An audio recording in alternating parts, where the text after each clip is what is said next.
tanah, terus kemudian pemupukan, itu tanaman lah. Saya juga nggak ngerti ya, karena saya bukan backgroundnya bukan dari tanaman. Nah, terus kemudian ada Balai Penelitian Sungai Putih yang ada di Medan. Nah, itu balai dari kantor pusat penelitian karet. Nah, saya sendiri di Bogor. Kemudian ada lagi yang di Getas, sama itu juga tanaman. Jadi Sungai Putih, Palembang, Getas itu mengurusi tanaman. Nah, hanya di Bogor yang mengurusi pengolahan. Di Bogor mengurusi pengolahan. Kok di Bogor ya mengurusi pengolahan? Karena pengolahannya mulai dari latex, kemudian dibuat jadi karet mentah, kemudian dibuat jadi barang jadi. Jadi dulu zaman Belanda, jadi kantor kami mulai dari zaman Belanda karena PTP sejarahnya dengan zaman Belanda ya. Nah, di situ ada Gujer kan, ada Gujer. Nah, penelitian karetnya itu kaitannya dengan produk-produk hilir. Jadi kami banyak di situ dan juga kami di sana karet mentahnya itu waktu itu memang processing kami ada, tapi kan kebun karetnya tidak ada karena di situ udah menjadi pusat kota gitu. Jadi kami lebih banyak ke teknologi hilirnya. Nah, kebetulan senior kami juga menginisiasi termasuk Rambraber Lab Pak Soeharto beserta istrinya di Kementerian Perdagangan pada saat itu juga menginisiasi lab untuk pengujian SIR 20. Dan sampai sekarang lab itu masih tetap terakreditasi ISO 17025. Selanjutnya, nah ini kemana sih latex Bapak Ibu sekalian yang disadap pagi-pagi capek-capek nyadap gitu ya? Kemana? Larinya itu latex itu bisa kemana-mana nih. Ada yang berupa latex, ada yang Bapak Ibu padatkan. Nah, yang masih berupa latex itu jadi sarung tangan, jadi bantal, jadi sphygmomanometer, jadi balon. Kalau yang dari padat, sebagian besar untuk industri ban. Memang nggak dipungkiri, memang sebagian besar untuk industri ban. Kenapa kok masih pakai karet alam industri ban gitu? Industri ban itu, karet alam itu, Bapak Ibu, sebetulnya memang anugerah yang dikasih oleh Allah Subhanahu wa Ta'ala. Karena apa? Karena sampai sekarang belum ada yang bisa menggantikan karet alam. Jadi dipakai di ban itu mereka nggak berani pakai 100% karet sintetis. Pasti ada karet alam. Nah, untuk ban kendaraan berpenumpang, karet alamnya 30%, 70%-nya karet sintetis. Kenapa kok kecil? Karena apa? Karena penumpang biasanya kecepatannya tinggi, bebannya kecil. Tapi beda dengan bis sama truk. Bis sama truk hampir 80% lebih pakai karet alam. Makin besar lagi ban-ban ditambang itu pakai karet alam, hampir 100% karet alam karetnya. Makanya Cina ketika banyak kendaraan-kendaraan yang besar perlu ban yang cukup besar itu pakai karet alam. Dia harus pakai karet alam.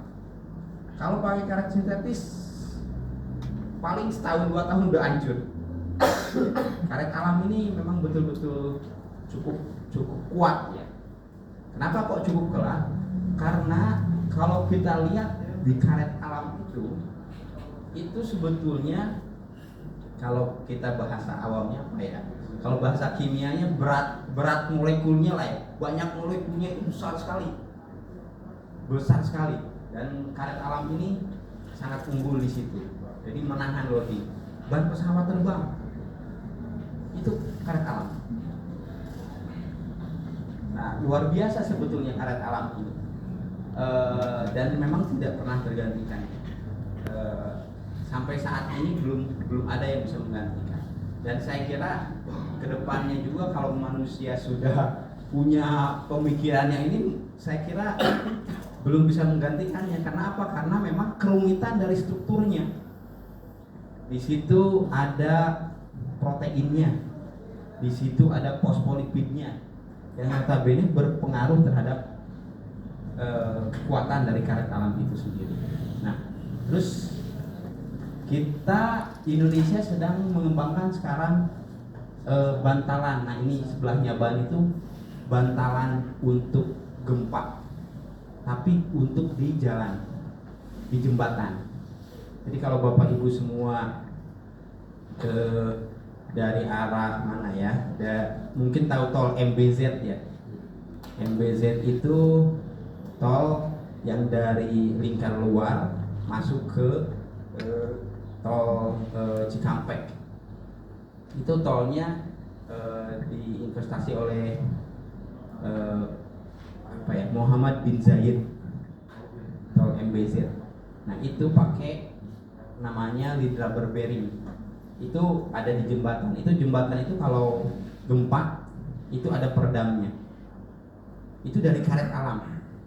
Kebetulan kami penelitian bersama BUKK.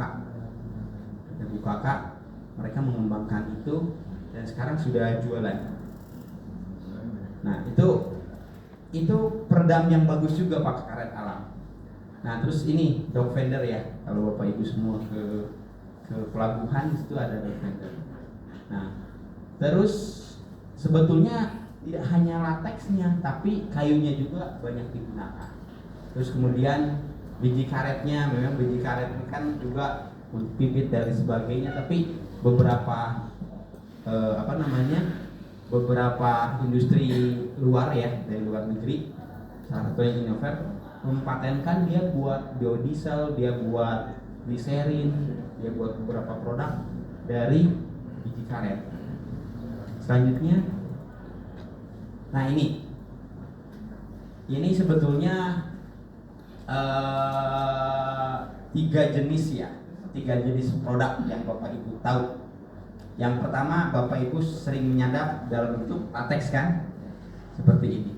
Terus kemudian Bapak Ibu ganti latex itu menjadi sebagian waktu kalau dulu namanya bokar ya, terus ada yang bilang bokor, bahan olah karet ekspor. Nah, kalau bokar bahan olah karet gitu. Nah, ini bokar ini, yang disebut bokar itu ada latex, ada koagulum atau lem kayak gitu ya, itu namanya kami sebut koagulum lapangan. Terus ada lagi ya dalam bentuk yang lainnya ya. Nah, terus kemudian itu dikonversi bokar ini menjadi karet mentah. Apa yang disebut karet mentah? Karet mentah itu ada sir. Nah, sir itu beda-beda. Ada sir LOV, ada sir 3CV, ada sir 3L, ada sir 3WF. Itu dari latex. Tapi kalau Bapak Ibu memproduksi koagulum lapangan, lem, slab, itu jadinya itu sir 5, bisa sir 5, sir 10, sir 10 CV, sir 20, sir 20 CV ataupun buron crab. Nah, yang disebut kenapa kok bisa beda-beda padahal dari koagulum lapangan? 5, 10, 20 itu menandakan apa? Kadar air kotorannya. Jadi kalau kita lihat sir 3 berarti kotorannya cuma sedikit. Jadi yang kalau misalkan kita banyak ke sir 20 berarti kotorannya paling banyak. Harganya paling murah. Kalau lihat begini gitu. Kok bisa ya? Karena latexnya sama kan, Pak? Kenapa Pak kok bisa beda? Karena di bokarnya sendiri. Di bokarnya itu bervariasi masing-masing. Semakin fresh itu saya bawa latex nih, saya bawa masukkan ke pabrik. Latex itu saya gumpalkan. Ada potensi kena kontaminan gak? Bawa latex masukin ke pabrik, terus saya gumpalkan di pabrik. potensinya kan kecil.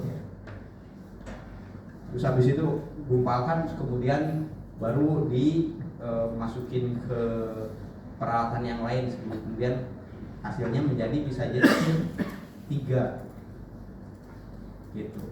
Nah, jadi ketika treatmentnya banyak panjang alurnya, disimpanlah digumpalkan, terus kemudian disimpan, kemudian banyak alurnya banyak potensi kena kotoran.